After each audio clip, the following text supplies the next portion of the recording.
Many intermediate English learners feel shy when they have to speak English with other people, despite knowing a lot of grammar or vocabulary. It's important for you to remember that shyness often stems from fear of social judgment. It's worrying too much about what others will think of your grammar, vocabulary, pronunciation, or even you as a person.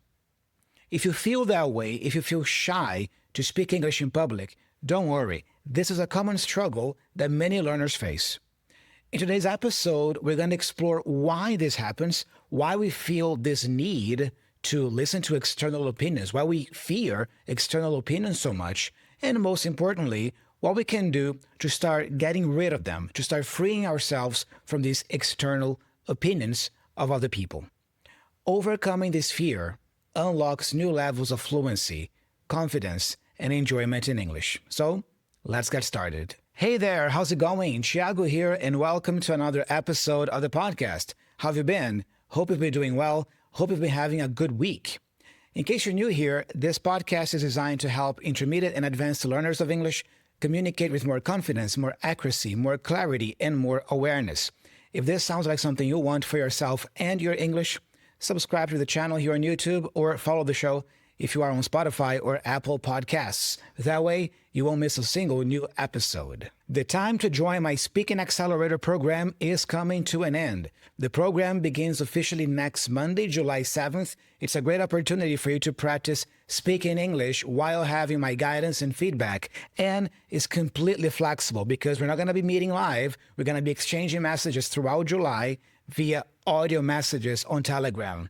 Learn more about the program. The link is here in the description of the video, also in the pinned comment below, in the show notes if you are on Spotify or Apple Podcasts, but registrations go until this Sunday, July 6th. So if you are interested in spending 3 weeks in July with me and other learners, talking on Telegram, getting feedback, talking about the topic of learning and growing, that's the topic for this month, make sure you join, link in the description, and I hope to see you there. All right, shyness. Feeling shy.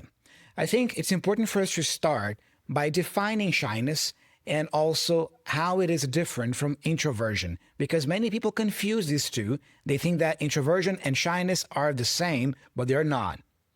So introversion is basically about how you manage your energy levels and how you recharge your energy, the kinds of activities you prefer doing on a given day. For example, I am an extremely introverted person. I am very introverted, which means that I prefer solo activities or individual activities over group activities. If I have to work with a group, it better be a very small group, 2, 3 people, ideally. And it also means, as an introvert, that my energy levels, they dry up relatively quickly if I spend too much time around other people. Being in crowded places, being in parties for too many hours, or talking to people all day really drains my energy. By the end of the day, I'm done. So I need to retreat, be on my own, alone by myself, so I can recharge my energy. Activities that introverts love doing include listening to music, playing an instrument at home, or watching something, reading a book, instead of maybe going out to crowded places and bars and parties and talking to people all the time, which is something that extroverts tend to prefer doing. For example, an introvert is perfectly fine and even happy with staying home alone on a Saturday night. As an introvert, you tend to enjoy the company of your own self, let's say. For a person who is very extroverted, it's going to be hard. Yeah, that person will prefer to call a friend, or have some friends over, or go somewhere with other people. So that's basically what introversion is about. Of course, nobody is a true introvert or a true extrovert. People usually have traits of both.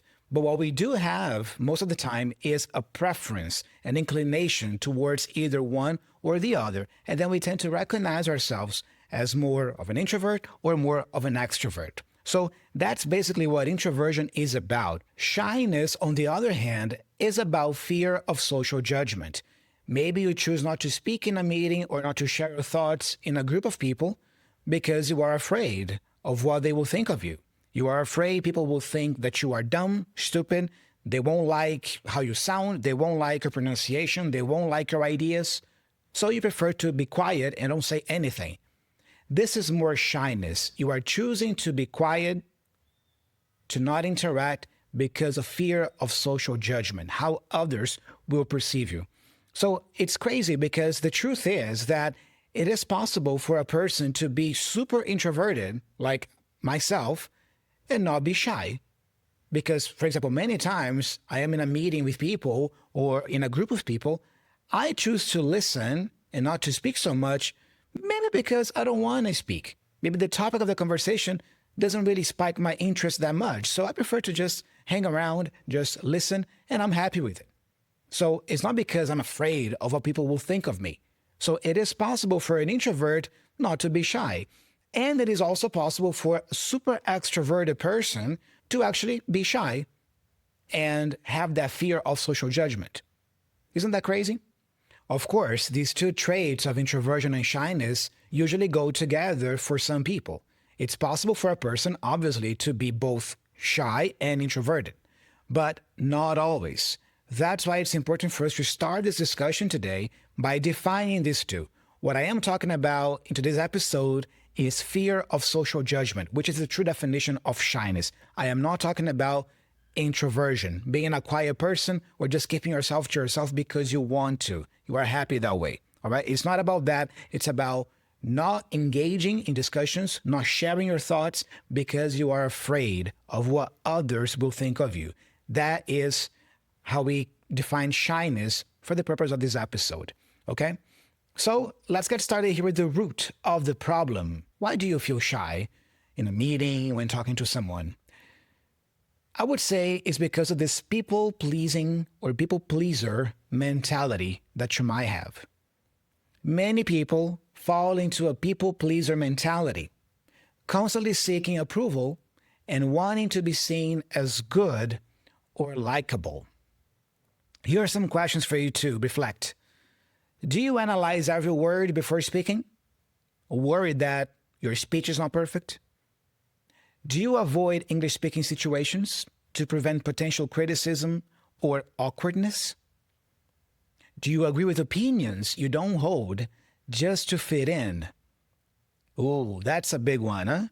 Do you agree with opinions you don't hold? They are not your opinions, not your beliefs, but do you agree with them just so that you can fit in at work, among your social circle? Something to think about. There is this thing called the people-pleaser self-image. If you are a people-pleaser, if you try to make people happy all the time, probably that's because you have a desire deep down to be a noble person, to be perceived as a good human being, a caring, kind-hearted human being, someone who doesn't want to hurt feelings or appear incompetent. There's also this constant need for validation because if you want to make others happy, you need validation of that. So this people-pleasing self-image, this image of, oh, I am a nice person, I am a good person, I am a noble person, requires a lot of external validation. So basically, you need approval and love from everyone, from bosses, friends, family, even strangers. And the way people pleasers tend to go about maintaining that self-image of nobility is by working extra hard to make sure that everybody's happy, everybody's okay, nobody's mad with you, nobody's upset with you, you know? And any disconfirming evidence of that is deeply disturbing for a nice person, for a people pleaser, and it triggers an effort to try to fix it, to try to fix the situation. So if somebody says something negative about you, or if somebody says something that they didn't like about what you said or what you did, you immediately rush to try to fix it. Like, it's like deep down you want the person to not perceive you that way. Like, no, I'm a good person. I'm a nice person. That's not how it is at all. That's not what I meant. I'm sorry. And then you go down that spiral. So what is the problem? What is the trap of trying to be this perfect, super noble, nice type of person, this goody-goody? Look, caring seems positive, but for a people pleaser, it becomes an unwinnable game. is just an impossible game to win. Why? Because most of your behavior, whether you say something or not, whether you do something or not, tends to be based on other people's opinions of you. And remember that opinions are random. External opinions are capricious and influenced by factors like maybe the other person's mood, their personal issues or stress, their own insecurities. So whenever a person has a negative opinion of you, there are many reasons why that person said that thing to you. And none of those reasons might have anything to do with you, with who you are. Maybe the person is having a bad day. The person just had a fight at home. Or maybe the person is super stressed at work. You see? Or maybe it's just a reflection on the other person's insecurities. So, random opinions of other people rarely reflect your true worth and effort as an English learner and as an individual, as a person. I think it's also a problem to care too much about what others think of you, because it means that you are giving away responsibility. Letting others' opinions dictate your actions means giving away responsibility for your own happiness and fulfillment to a random critic. Let me ask you a question. What is an opinion? Have you ever stopped to think about that? What is a person's opinion of you? If you think about it, an opinion is a thought, isn't it? It's a thought from someone's mind. You know, I was watching a video the other day about that, and the speaker said something really cool. He said, an opinion is just a figment of someone's imagination. Let that sink in for a while. An opinion is just a figment of someone's imagination. So why would you allow a figment of somebody else's imagination to have any sort of control over your life, over the things you do or don't do, say or don't say? If you think about it, it's kind of ridiculous to allow that to happen. It's ludicrous. Criticism also sabotages dreams. Constant listening to criticism leads to self-doubt, paralysis, and fear of trying. Many successful individuals were initially dismissed. Remember that. Even successful people nowadays, think of successful musicians, artists, movie makers, they suffered a ton of rejection in their early days, but they were moved by something bigger, by something deeper. So the rejection didn't bother them. They kept trying until they became household names. You see? Now, we are talking here about the fear of social judgment, right? And the fear of negative opinions. But here's the thing, even praise can be problematic. Even when people say good things about you or express good opinions about you, can be problematic if you are a people pleaser. Remember that I said earlier that people pleasers tend to have this self-image of the nice person, the noble person. So it is an image that is highly dependent on external validation. So if a person says something negative about you, you try to fix the situation right away because, you know, that's not good for your self-image, right? But also, if a person says something nice about you or offers you praise or positive feedback, that is kind of reinforcing this noble image that you have. I mean, that sounds good, right? That sounds nice on the surface. But if you think a little bit deeper, you will realize that that only offers a temporary hit that fades. And then that might lead you to a neurotic dependency and resentment when you don't receive that praise or that positive opinion about something you did.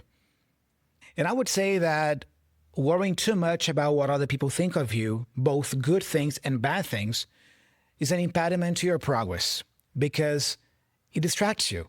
If you're constantly looking around for either praise and avoiding the negative criticism that you get, that will distract you from the things that truly matter, which in your case is about improving your English so that you can achieve your dreams and live your life to your full potential. Constant distraction by external opinions, both good and bad opinions, prevents progress on your vision for yourself, as others don't know your vision or values.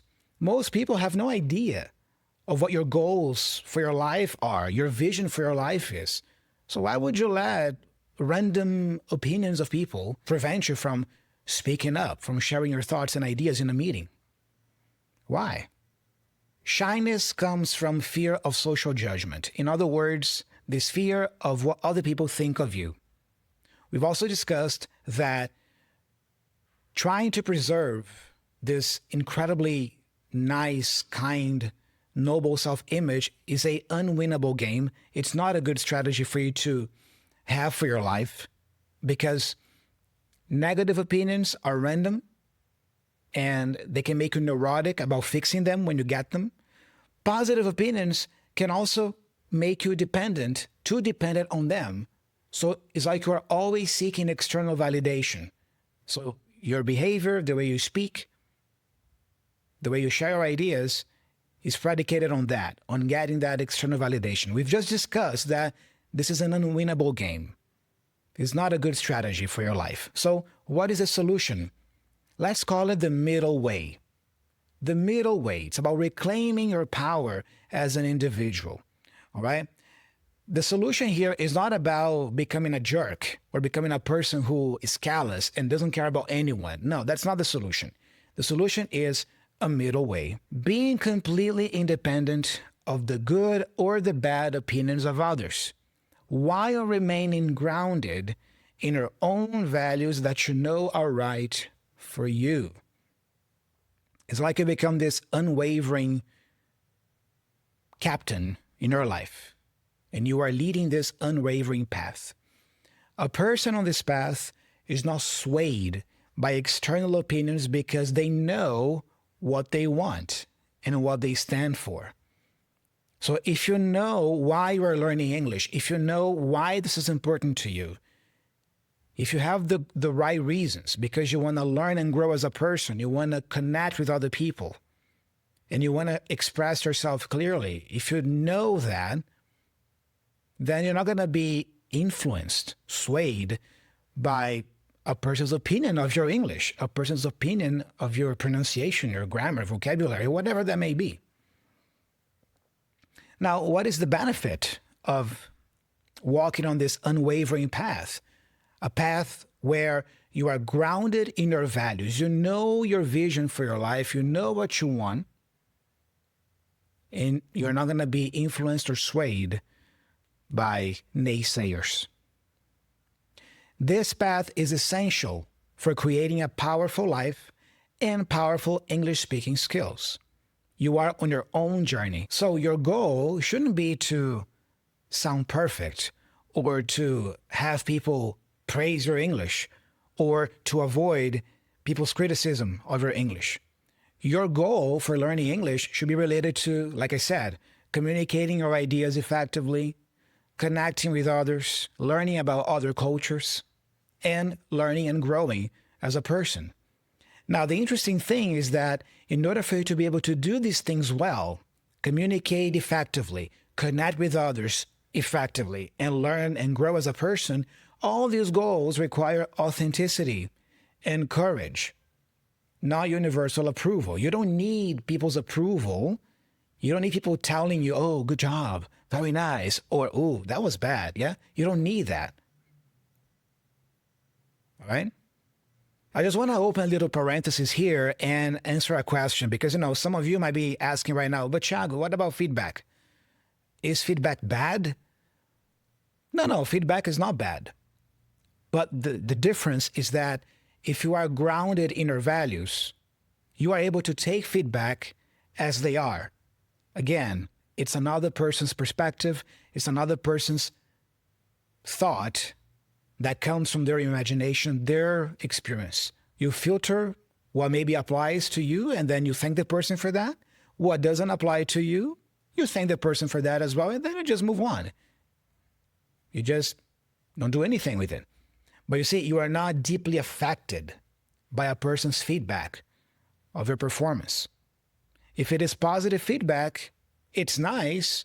Yeah, you say, oh, thank you so much. I appreciate the feedback. But you see, but you don't need it to feel worthy. Got it? And if the feedback is constructive, you take what applies. If nothing applies, thank the person, keep going. All right? So I want to give you now some practical solutions here. The first thing you have to do is you have to admit that this strategy is not working. It's a really bad strategy, and it's not sustainable long term. That's just the truth. It's a strategy that usually leads to a lot of resentment, hate, shame. It's not nice. So you should acknowledge that constantly worrying about others' opinions is a bad strategy for you and is holding you back on your English development and even on your development as an individual as a whole, not just when it comes to English learning. So you should make a conscious decision to become independent of others' opinions, both good and bad. It's also about embracing discomfort. Growth is painful sometimes. Growth comes when you are able to step out of your comfort zone. So yeah, it will feel a little uncomfortable here and there. So you should be okay with embracing discomfort. And remember that it's okay for negative things to happen or for people to have negative opinions about you. It's about building your resilience. Understand that it's okay if someone thinks that your English sounds bad. It's okay if someone corrects your grammar. I mean, if the person is not attacking you and is just generally trying to help you, like a teacher is correcting you, then be thankful for the feedback and take that as a learning opportunity. All right? But don't feel bad about it. Like, oh my God, yeah, I know. I mean, I suck. My English is horrible. Don't do that. View correction as something positive. Making mistakes, the same thing. It's part of learning. Also remember that you don't have to receive compliments all the time because you don't need them for validation. Actively seek out situations that cause a little discomfort to build more resilience. For example, if you are a shy person, you might have the tendency to never take initiative in social situations. Maybe you are in a meeting and then a question is asked. You always wait for somebody else to go first. So embrace a little bit of that discomfort and go first yourself. Somebody asked a question in a meeting, speak first. Share your ideas, your opinions first. Even if inside you are killing yourself, like, oh my God, this is horrible. But you see, that is embracing discomfort. It's an example. Remember that you should aim to be authentic as a person, as a speaker. Being fake to avoid conflict makes you bland, and authenticity often comes with tension, which is fine. If you are to carry yourself in the world with authenticity, inevitably you're going to bump heads sometimes with some people. Inevitably, you're going to share something, maybe an opinion that you have or an idea that you have that somebody else might not like it, but that's fine. This is you being authentic. Much better to do that, to be that way, than just, saying things that everybody wants to hear, trying to please everybody. But you're not really being true to yourself, to your values, to your beliefs. And the crazy thing is that even if you go that route of, not sharing your true opinions of things, there will be people who still won't like you. It's just how it works. Maybe it's the way you look, the way you sound, the way you breathe. Yeah, the person might just look at you like, no, I don't like this person. Yeah, it happens.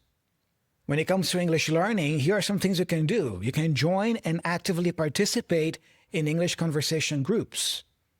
There's my private community, for example. Members meet there every week, twice a week for about 2 hours to discuss a topic, to have conversations with each other. So make sure you do something like that. Or imagine when traveling. Maybe you are traveling with a person, with a friend, for example, who speaks better English than you. Instead of being overly dependent on that friend who speaks more English than you, take the initiative yourself. When you go buy something at the store, for example, or when you guys go to a restaurant, don't rely on your friend to order the food for you. You can say to your friend, look, I need to practice my English speaking. I need to speak more, so let me order the food. Even if you need to ask a ton of questions to the waiter to clarify things about the menu, it doesn't matter. But this is you taking action and making it happen for yourself. You're not relying on somebody else to be your interpreter because you are too shy to speak. You see? You can also record yourself speaking and review it by yourself later. Get used to the sound of your voice. Be comfortable with how you sound. Many people hate the sound of their voices, but you should embrace that. So get into the habit of recording yourself speaking English and listening back. Be okay, be comfortable with the sound of your voice. By the way, about recording, there is my Speaking Accelerator program, which is all about that. It's about you recording audio messages to questions I send you every week, me listening to them and giving you feedback. So you can start there by joining the Speaking Accelerator program starting next Monday. Remember that your dreams are more important than your shiny self-image. Decide which is more important, building your dream life, where you speak English freely, confidently, or maintaining a nice, shiny self-image that needs constant external validation. Which one do you prefer? Your dream life, an authentic voice in English, will bring lasting fulfillment, unlike temporary external praise, or even temporary negative criticism. A couple of other things you can do to start feeling more of that discomfort, which is required for growth, are asking a dumb question in English. Maybe you are having a class with a group of students, with a teacher. Ask a dumb question, or a question that you think is stupid, that you think is dumb. In a class or conversation, intentionally ask a question you think might sound simple or obvious, embracing the feeling of potentially looking less smart. Do that. And the crazy thing is that when you ask the question, for example, you will realize that nothing really bad happened. The person was happy to help you, was happy to answer the question for you. Nobody else said anything. You survived. You see? It's you building that thicker skin and stop caring so much about external things, what others think of you. You can also start a conversation with a stranger in English. You can initiate a brief conversation like, hey, how are you? How's it going? Just to face that fear of judgment and realize how little it matters. I used to do that all the time back when I was learning English in my hometown. I've already shared that anecdote many times here on the podcast. Even though I was always very introverted as a person, my desire to become fluent in English was just larger. It was bigger than any potential fear I had of talking to a stranger in English or striking up a conversation at a coffee shop. So I did that all the time. Whenever I went to a Starbucks, for example, and I saw a foreign person there, I would walk up to the person and just strike up a conversation. Hey, how's it going? You're not Brazilian, are you? Oh, that's cool. Where are you from? What are you doing here? Are you enjoying Brazil? I've been learning English and I love the language. What do you think of my English, by the way? I used to do that all the time, whenever I had the chance, So that's why it's important for you to define why you are learning English, why speaking English fluently is important for you. Because if you have a strong why, you can overcome any fear of judgment, any shyness that you might feel to speak in public. Because, the reason why you are learning English is bigger. than any potential discomfort you might feel in these social situations. And most of the time, you will actually realize that most people you come across, they're actually nice people. They're nice to you. You know, they answer you, they are patient with you, they talk to you, you know. Yes, there are jerks in the world, but if you start putting yourself more out there, taking the risk, taking the initiative, speaking up more, you will realize that most people are nice, you know? And when you start voicing your opinions, speaking your mind more often with authenticity, being true to yourself, to your beliefs, to your values, this is actually endearing. People respect you more for that, and they care more about what you have to say because they know it's authentic, even if they might not agree with everything you say. You see? So these little exercises of ordering something at a restaurant, not depending on a translator friend, taking the initiative, answering a question first in a meeting, in a call, in a class, all these little exercises, they help you slowly find your spine, build inner strength, and gain more respect for being authentic and confident. So here are some final words. Overcoming shyness in English is a fundamental shift in viewing yourself and others' opinions, not just about language acquisition. Your worth as an English speaker isn't determined by external judgment. Mistakes are part of learning. You're not going to die if you mispronounce a word. And authenticity is more valuable than any perceived perfection. So reflect on this episode today and start with one little thing. What is one little thing that feels very uncomfortable to you nowadays as a shy person that you can start doing? Is it being first to answer a question in a meeting? Is it sharing your opinions with truth and authenticity more? Is it walking up to a stranger and starting a conversation with that person? So start with one thing and take it from there. You can also share your experiences with this issue of shyness, feeling shy to speak in public, here in the comment section below. Maybe there is a story that you have to share, an experience that you went through. What was uncomfortable about it? What happened? How did you manage it? Share your experience here in the comment section below. And remember to keep speaking, keep growing, and most importantly, keep being you, your authentic self, not that shiny image of the good citizen that maybe you think you need to project out there. Be more true to who you are. Now on to the Learner's Corner. I have here an email from a learner in Poland. His name is Rafal. So let's see what Rafal says.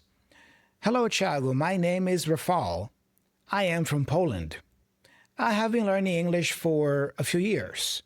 My level is a poor B1, and I feel stuck at this level.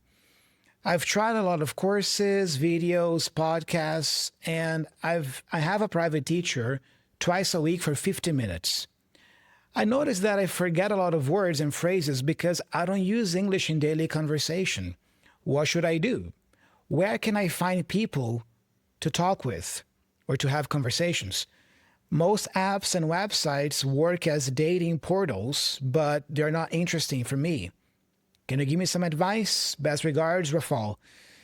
Yeah, Rafal, what you said there, you know the reason why you forget lots of words and phrases is because you don't use English in daily conversation. So you gotta put yourself out there more and speak more with people. And I understand that it can be challenging to find a place online to do that, right? Like you said, many websites and apps, they end up being more like dating portals or, you meet up with weirdos than, actually speaking in a safe environment, right?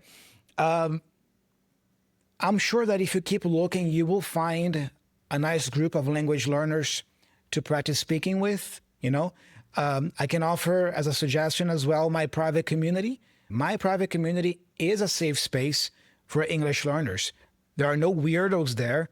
Everybody who is there is a serious English learner, is a person serious about their development. They get together every week to practice conversation with each other or talking to each other. It's all about interesting topics, English learning, nothing weird happens there. So join my private community. I think you're going to really enjoy having this chance to connect with like-minded learners. All right? Thank you so much, Rafal, for writing this email to me. And to those of you who want to do it just like Rafal, you can also send me an email at hello.teacherthiago@gmail.com or an audio message by going to speakpipe.com/EnglishWithThiago. Don't forget to learn more about my Speaking Accelerator program starting now on Monday, July 7th. And like this video, share this video with a friend who is a shy friend and who's learning English. And subscribe to the channel if you're not a subscriber yet. Follow the show on Spotify and Apple Podcasts. Leave me a 5-star review on those platforms. And thank you so much for hanging out with me today. I'm Thiago. I'm signing off. Thank you so much for your attention. And I'll be talking to you very soon in the upcoming episode. Bye-bye.